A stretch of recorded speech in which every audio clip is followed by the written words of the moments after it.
Hello, kiddies. It's me, John Kassir, the voice of the Crypt Keeper. You're listening to Drop the Mic.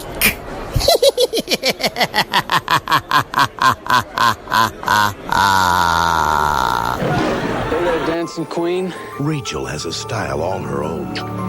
But in Cradle Bay, Gavin thinks some sinister force is taking over the Cradle Bay meatheads. standing out With every successive kid, we are getting closer. has made her a target. Will you go out with me? Katie Holmes, Let's get out of here. disturbing behavior. Rated R. Starts Friday, July 24th at theaters everywhere. Welcome back to our San Diego podcast. I'm your host, Wesley Swanson, and alongside me we have the triumphant return of Mr. James Warny and Diego Luna. What up? This is episode 147, Returning to Cradle Bay, where we will be discussing the 1998 film and a guilty pleasure of mine, Disturbing Behavior. Nice. Before we get into that film, let's warm them up with some pop culture news, shall we? Oh, yeah. And now for a special news report. Brought to you by Drop the Mic. All right, James, what do you got for us? All right. So it looks like the Kenobi Disney Plus series or show that's coming out. It looks like they're reportedly casting a new actor to play a young Luke Skywalker. Ah, okay.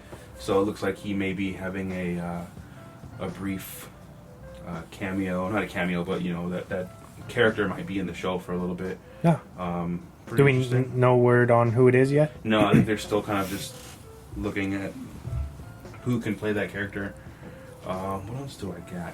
So Kevin Feige, the guy who basically runs Marvel Studios, is basically he says that there's going to be more diverse LGBTQ representation in upcoming Marvel films. Nice. So in this next phase, or going forward. in these You know next why that phases. is, right? Why is that? Birds of Prey. Oh yeah. You think so? Yeah, because course. Birds of Prey is they've already done that, Yeah. so now it's Marvel's job to kind of keep up. You know what I mean? Because what do they have?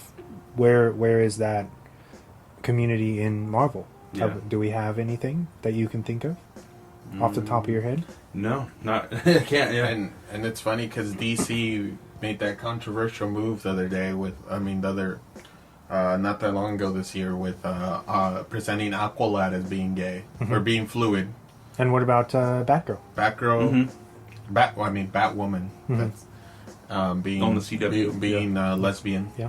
So, I mean, With DC an actually with an actual gay lesbian actress, actor, Which is Commending DC, man. Yeah. DC's on top of the times, man. equality. Yeah. Let's see here. So it looks like Spider-Man 3, or the sequel to Far From Home, is going to be It looks like it's going to start production this summer, 2020. Very nice. Exciting. That's exciting news for Spider-Man fans, but for those of you who are excited to see the Uncharted film, the adaptation into a movie, it looks like that's going to get pushed back because of Tom Holland's contractual obligations to Spider-Man. Makes so sense. That's getting pushed back or possibly delayed indefinitely. Who knows? But it looks like they're actually losing. They might be losing their director. Who was it? What's his name? He directed. Travis Knight. Mm-hmm. He directed the Bumblebee spinoff. Great movie. So that kind of sucks. They might be losing a director as well. That movie has actually has had a couple of directors jump on board and then actually Jump off because of delays or writing or conflicts of interest and stuff like that. So I don't know. I don't even know if this movie is if Uncharted is even going to get made. But Spider-Man 3 is definitely Getting made on its way. Yeah, Nice. possibly the last Tom Holland Spider-Man that we've Trilogy. seen in this MCU. Maybe is he gonna jump over to Venom? I wonder. That's what all kind of the roads are leading to. Mm-hmm. And I mean, unless Marvel and Sony can kind of... Well, assuming that Venom 2 is successful. Yeah. Because it could very well not be, especially if they go with an R rating. Like what they're supposed to be doing yeah. now. Which I hope it is successful, because we deserve a Carnage film that's R-rated. You know what I mean? Mm-hmm. All this other stuff is happening. We had Logan. We had all this stuff. You know what I mean? So it's like, come on, give us a Carnage. Like I want to be. we deserve. Yeah, I want to be. Yeah. Alive to witness this. Right. And that's just, and I think like the news that was from last week, I think Disney is more open to working with R-rated films now because of course, because they're working with thanks to Joker. Well, they're working with Deadpool too. Yeah, or 3. Like I think Ryan Reynolds he confirmed that he's on good terms with Marvel, which is also Disney. So they're working together hand in hand. That's not me saying that we're gonna see Deadpool in the MCU, but it's a possibility. Anything's really possible right now with future films. Also, don't worry, I did all of your news for the best of. Yeah. Which hasn't come out yet as we're recording this. Yeah. I'm still in the middle of editing it because it's like a 3-hour-long episode. Nice. But it's definitely entertaining. Oh, yeah. I'll tell you that. Chris is so good. It's like he makes me want to just put the headphones down and be like, what am I even doing here? You want to take the show? He's so intimidating in a good way. Shout out to Chris Pollock. For taking over for you guys for like 2 weeks almost. Yeah. I listened to the last episode and it was really good. Dang. So yeah, check that one out. It's always good when he comes on the show. Oh yeah, he rocks it. He does. Effortlessly. Oh yeah. He's made for it. What else do I have? I think that's the last bit of my news. Not too much. A little short and sweet today. Not news is a little light this week. Awesome. Diego, do you have anything for us before I go? I just want to say, if you guys heard about the Disney maybe no capacity, I think during the Christmas holiday and stuff, where they stop even selling tickets and stuff. That has to be one of the busiest times of the year for them. For them to be at capacity at Disneyland.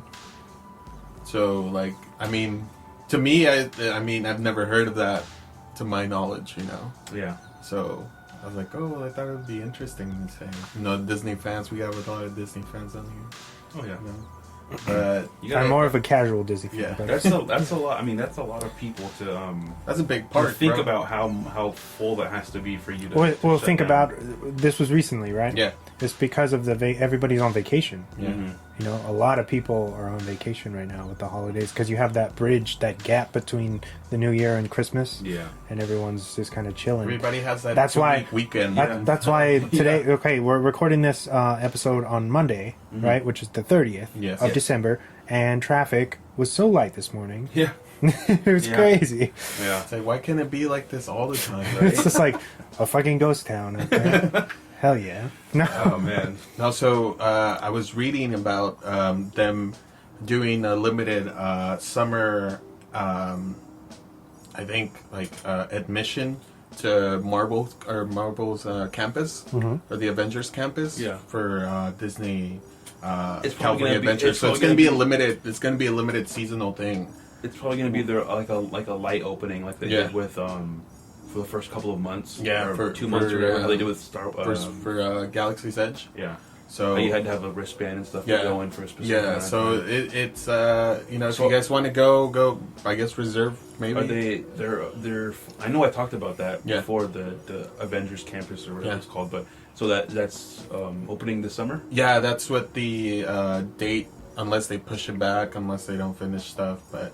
We got the Galaxy's Edge, and one of the rides wasn't even done. So I mean, now it's gonna be open. They're good on time though. Yeah. I saw a little teaser for that new ride, and it looks so fucking good. Well, I mean, I'm somebody that doesn't like to wait to go on the ride, and I love the guys that go on YouTube and actually record the POV. I don't want to get a lightsaber because I know there's better out there. And I was like, then the one that they offer at really? Even though it's $200, it's still. You can buy I think you can get the $200 ones from 2020 from like Comic-Con. Yeah. They sell like, I mean, it's probably, they're already pre-made and I everything. think the most seeked out thing in Galaxy's Edge is the black kyber crystal that's out there that that people. So originally, what they did was they would shine the because it would come like in this plastic container and stuff, and they would shine it up to the light, and you could see which one was the black one and stuff, and so. Now they put like little black film around it, so you don't know what kyber crystal you're getting. Oh, okay. So it's like the people trying to figure out what's inside a mystery package. Yeah. So they actually Disney kind of smartened up to that and was like, oh, let's put like a film around it and stuff, so they wouldn't know which one they're getting. Smart. But I think it's the most sought out thing in Galaxy's Edge right now. So. Which I own one. I really want to see like a virtual reality pod racing game. That would be nice. Like getting like little tube tubes. What are they called? Kind of like what they did with Magic Kingdom with the flight of. An Avatar. Yeah, the Avatar ride that they have. That'd be cool. Just to, I mean, you could race against other people and just have, like interact with like little things. That's probably my most favorite part of the trilogy, the prequels. I think when I first saw it, I was like, "Oh damn, pod racing looks dope as hell." I think when did the first? 99. 99. Phantom Menace. Right? So 20, I was 20 years later, 9 years old. So I was like, I thought that shit was amazing. I have a fun fact for you guys. Did you know Meet Joe Black, the Brad Pitt movie? Yeah. When that movie was coming out, they dropped the teaser for episode 1, which kicked off like people being excited for trailer, like waiting for trailers. Like the whole fandom of trailers was started with Meet Joe Black. Oh wow, that's cool. and episode 1. Ooh, that's cool. I love seeing trailers at a movie theater. I think Yeah, it's one of the funnest parts. Yeah, like I think YouTube kind of the internet basically ruined that. But it's so exciting to go see them in the movie theater, and even if you experience that inside of a theater because you get the sound all around you, and it's always it's more amazing when you haven't seen it on YouTube, and then it's just right there in full effect. You know, especially if it's something that you really care about. Yeah, that's why I commended a lot of Marvel when they